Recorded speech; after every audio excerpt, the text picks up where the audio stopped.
Hey everyone, it's Fitz with the Daily Delivery. Hope you're doing well. I'm good. And when you woke up on Tuesday, did you feel like the world was different? At least the world of college athletics?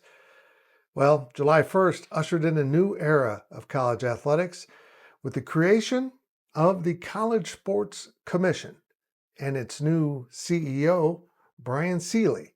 Who is this dude? And why is he now in charge of essentially college football and making sure you don't cheat?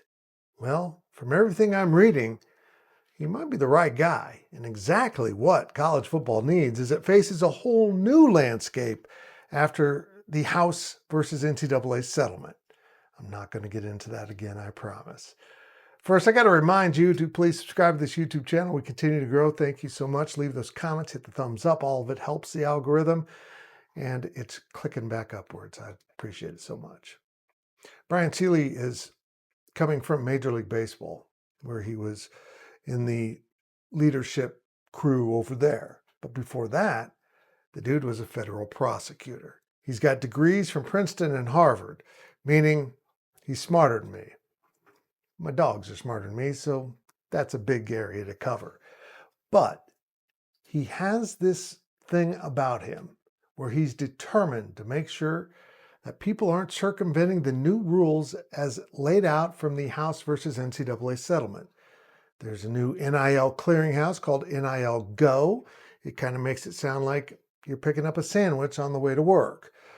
But this clearinghouse will check to make sure the value of every NIL deal is actually worth the marketplace value. In other words, pay to play is supposedly gone away.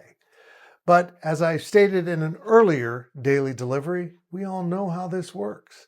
If you leave an opening, some of these coaches will drive a truck right through it. And if you stop and think about it, the coaches operate in college football a lot like, well, the mob.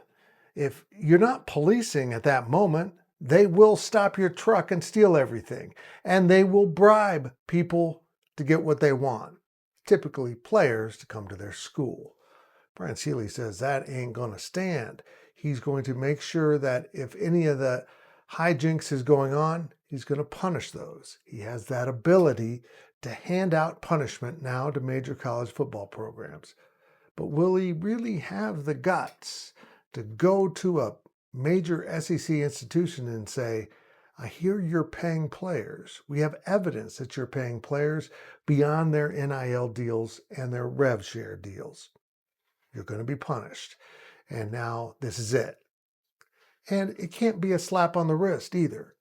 If you let someone off easily, they're going to commit the crime again. The price has to exceed the reward of cheating. And it never has with the NCAA. People would cheat in college basketball, schools, coaches, and you know what happened? Well, after they got in trouble, they still had a national championship or Final Four berth. That was worth it. It was worth cheating to get that. Well, he says that's going to end and it's going to have some more teeth in the punishment. We better hope it does, because all these new rules are great and they're completely upending what we know college athletics to be. Most would say it's for the best. There should be some rev sharing with college student athletes, and they're going to do that. Every school, such as Kansas State, now has to set aside $21.5 million a year to share with student athletes, parsed out in different percentages by each school deciding what value football, basketball, and other sports have at their school with that percentage of the rev share. Most of it will go to football and men's basketball, no doubt. Those players will all be earning pretty good money. Not great money, and nothing like what we've seen so far, because the NIL as it's been applied has nothing to do with name, image, and likeness. It's pay to play. Come to my school. You don't have to do anything to get this $500K, this $1 million, this $4 million. In fact, some of the payments have just been absolutely absurd. That is supposedly going to end. But there were rules in the NCAA before all of this happened, and so many ignored them. Because, as I mentioned, the price against it wasn't exactly evening out what you could gain by cheating. Brian Seeley promises he's going to make it painful if you cheat. And that is the only thing that will save college athletics from going right back into the junk that it was doing before. Outright blatant cheating for the schools that want to get ahead, and while everyone who follows the rules falls behind. That ain't fair. Maybe Brian Seeley will make sure it stays fair for all.